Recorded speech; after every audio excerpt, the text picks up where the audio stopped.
Everybody, welcome to Garden Time with Belle. Well, today's video is the fourth in my 5-part series called The 5 Things I Wish I Had Known as a New Gardener. And today's video is all about watering.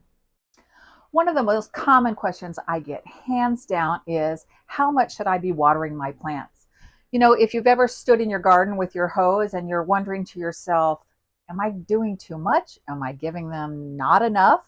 You are not alone. So today's video, I'm going to try to take the mystery out of how much should you be watering your plants. We'll talk about the what's, whys, and hows of watering so that you can have a successful gardening season.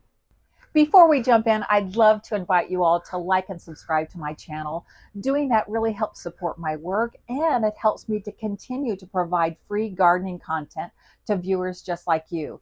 If you've already subscribed to my channel, I can't thank you enough for doing that. I really appreciate you being here today for all about watering. All right, let's get started. I've got some notes here because I've got so much good information. I don't want to leave anything out. So first things first, we need to think about where are our plants growing. And in today's video, I thought it would make the most sense to break that down into 3 locations that you possibly are trying to grow some plants in your garden. And so we're going to talk about what it's like to water plants that are in the ground in your native soil. What do we need to think about when watering plants in raised beds? And then lastly, what do we need to consider when we are watering our plants that are in containers, hanging baskets, and that kind of thing? So those are the 3 big categories when we consider where are our plants going to be growing. No matter where your plants live, there are a few environmental factors that you want to consider. And those are these 3 things: light, temperature, and air. When I'm talking about light, I mean, are your plants in full sun or shade? Temperature. Are your plants growing in a cool area, a hot area, or somewhere in between? And lastly, air. Are your plants going to be protected from wind, or are they in the wide open? So I bet you already figured it out that plants that are getting intense amounts of sun, that are growing in really hot environments and are out in the open, are going to dry out much faster. So today's video is going to give you a lot of tips and tricks that you can use to manage those kinds of conditions. Okay, let's look at the first big category of where you might be wanting to grow your plants, and let's talk about things we need to remember about watering our plants that are in the ground in our native soil.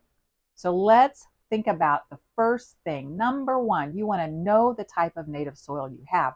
I did a recent video on soil and why that's so important for the health of your plants. So you want to check out my recent video about soil. I'll make sure I put a link in the description below. But bottom line is, most of us usually have 3 types of soil. We either have clay soil, which I have, which drains very slowly. You might have sandy soil, which unfortunately dries way too fast. It dries out and the water drains right through. And the third, just right soil would be considered loamy soil. Whenever I say just right, I think of Goldilocks, right? Loamy soil is just right. So when should you water in the ground? Early morning. And by early morning, I mean the best time to water your plants in the ground is between 6 and 8 a.m. How should you water? Well, the best recommendation is to water deeply and less often.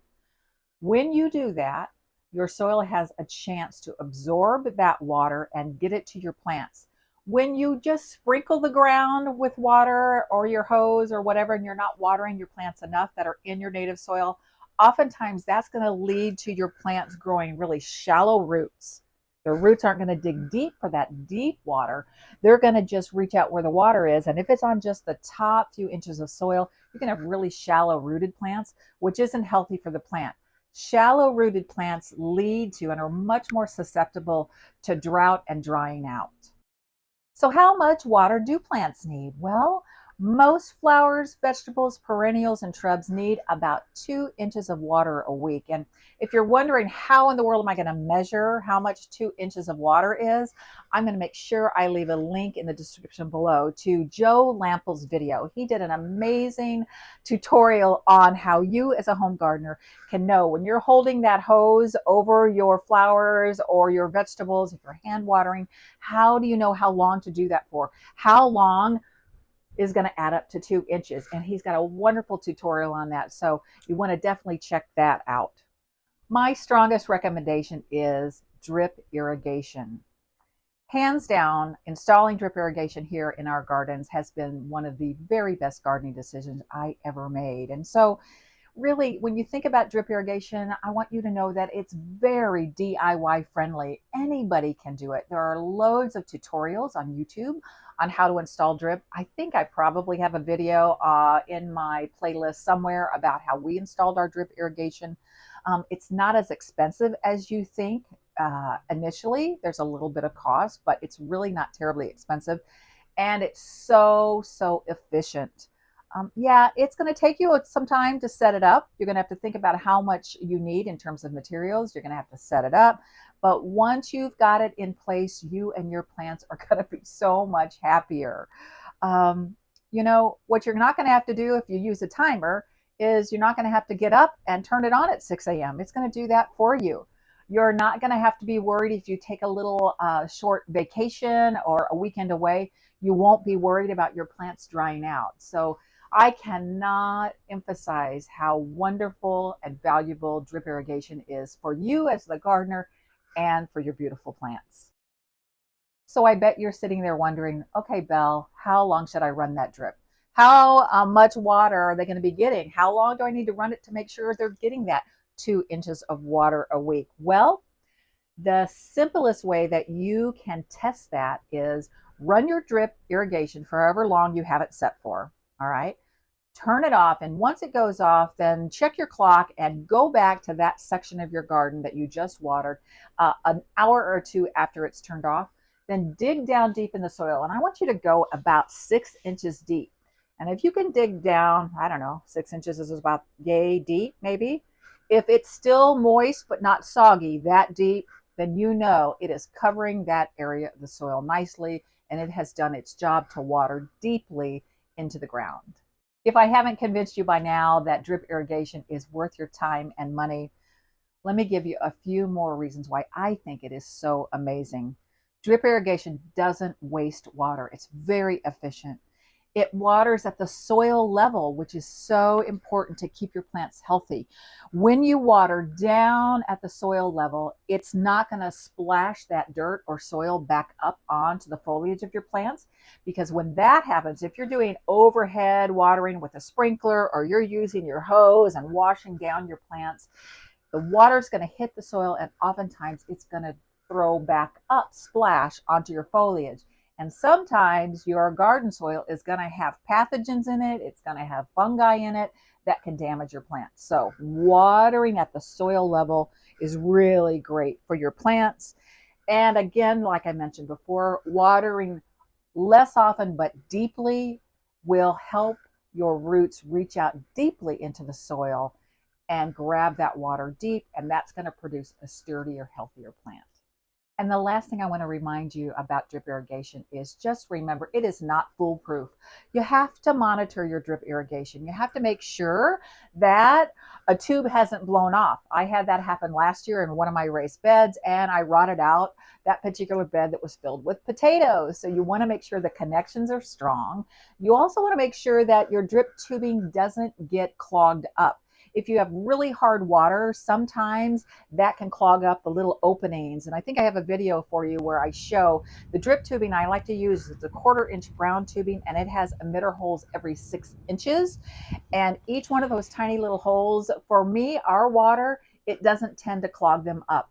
But if your tubing gets pretty old, sometimes, over time it might get clogged with either soil or hard water deposits. And basically what you end up having to do, and we're going to do this year in some of our garden beds, is we're just going to swap out new tubing. We'll just take that out and replace it. But that tubing's been in my many of my gardens, especially my raised bed gardens, for 6 years now.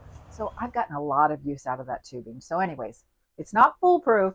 You still have to manage the drip irrigation system, but it's nothing like me standing there with a hose watering a 10-acre property. So I just shared with you things to consider when watering the plants that you're growing in your native soil in the ground. Now I want to switch our focus and think about the special considerations for watering in large raised beds. So if your raised beds are filled with high quality raised bed mix, then they're going to drain pretty well. They're going to hold on to some moisture, but not too much. But I have found in my experience that definitely my raised beds, the water runs through them much faster than it does in my native soil because you might know, I think I've shared many times, I have heavy clay soil. Heavy clay soil holds on to moisture. Nice loamy raised bed mix that's full of compost and organic matter holds water pretty well, but it also tends to drain a little bit more faster than my heavy clay soil. So now I want to answer some common questions about raised bed. When should you water? Same time you water everything else, but early morning, 6 to 8 a.m. is the best time to water. How to water? Just like in your in the ground plantings, raised beds, you want to water deeply but less often, slow and steady watering. Yep, raised beds, plants in there, whether they're veggies, herbs, or cut flowers, they need about 2 inches of water a week. And once again, just like in my perennial borders, my raised beds do best with drip irrigation. All right, the last big categories of where you might be planting your garden this year. We're going to talk about watering containers and hanging baskets. Containers are a little different and they often need the most attention. So here are some things I want you to make sure you're doing. Always use a high quality potting mix. Make sure your containers have drainage holes and expect to have to water frequently, especially in hot weather. Small pots dry out very quickly, which is why I personally avoid using small pots. And when it comes to my hanging baskets, I water those hanging baskets every morning. And in the hottest part of our summers, I sometimes have to water my hanging baskets twice a day. And the last thing I want to say about containers is you may want to consider purchasing some self-watering pots. You know how much I love aqua pots. They are the best invention ever. They have to be watered for me in the hottest part of the summer. My big aqua pots, I only have to fill the reservoir once a week. I mean, that is tremendous in our hot mid-Missouri summers. The other great thing about the Aquapot company is that they have finally started selling inserts. So if you have your own favorite containers already, you have some big, beautiful pots in your garden, you can buy just the inserts. And you pop the inserts down in the soil and you fill up that reservoir, and it's going to reduce the time that you have to spend hand watering your pots by a ton. And in fact, I'm pretty sure I did a video on self-watering containers. So again, you want to check out that video in my playlist. So here's a bonus tip for you, and that is how to tell if you're overwatering or underwatering your plants. And as I mentioned in the original video that started this series on the things I wish I had known as a beginning gardener, this part is simple. You have all the tools you need. You're going to use your hands and fingers and your eyes to figure out, are you overwatering or are you underwatering? So you're going to do the finger test. You're going to take your finger and you're going to put it in your containers down. I have little fingers, so about this far, so 2 to 3 inches down. And if it is dry at the bottom of that, my plant needs water. So I'm going to be watering that container. If it feels nice and moist, great. I can move on to another container. You're going to watch with your eyes, you're going to watch your plants. And generally speaking, when your leaves on your plants start to wilt, you need to water your plants. If you notice though that your plants leaves are yellowing and even doing some leaf drop, and I don't mean brown and crispy, I mean yellow leaves, that's often an indicator that you're overwatering those plants. And the last bonus tip is don't forget about mulch in any application. in the ground, in raised beds, in your containers. A nice 2-inch layer of organic mulch will help retain the moisture, will help shade the soil to keep it a little bit cooler, which your plants are going to really appreciate in the middle of summer. So when I'm talking about organic mulch, I'm going to encourage you to find things like finely shredded bark mulch, finely shredded straw, finely shredded leaves, finely shredded straw. And if you have a good budget and you want to top dress all your beds with wonderful high quality organic compost, then that would be amazing. Well, it's about time to wrap up. I hope you found today's video helpful and you feel a little bit more confident about watering in your garden. I really appreciate you hanging out with me today. And of course, I wish you all a wonderful new gardening season. And as always, happy gardening.